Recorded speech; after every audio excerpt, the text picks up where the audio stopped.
মিঠুন জানান, রংপুর রাইডার্সে এনেছিল অ্যান্ড্রে রাসেল, টিম ডেভিড আর জেমস বিন্সকে। খুলনা টাইগারে যোগ দিয়েছে Jason Holder, Shimron Hetmyer. Fortune Barishal উড়িয়ে এনেছে নিউজিল্যান্ডের অলরাউন্ডার জিমি নিসানকে। সেই তুলনায় প্লে অফে থাকা আর এক দল চিটাগাং কিংস একবারে নীরব। প্রথম কোয়ালিফায়ার হারের পরে নিশ্চিত হয়েছে ফাইনালের লড়াইয়ে তাদের খেলতে হবে দ্বিতীয় কোয়ালিফায়ারে চিটাগাং কিংস।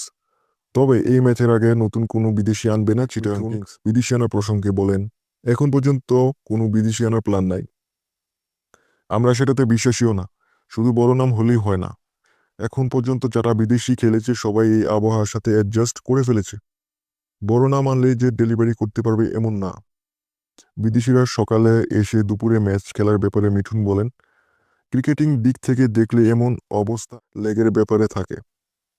প্রথম ম্যাচে কিন্তু আমাদের বিদেশিরা অনেকে সকালে এসেছিল, আমরা ফিল করতে পেরেছিলাম। আমি মনে করি না এটা আইডিয়াল। সকালে এসে দুপুরে ম্যাচ খেললে একটা শরীরের একটা শরীরে একটা অসুস্থতা থাকে, তখন আর ঠিক তার যে ডেলিভারি দেওয়ার কথা থাকে খেলার মধ্যে সেটা দিতে পারে না একটা প্লেয়ার।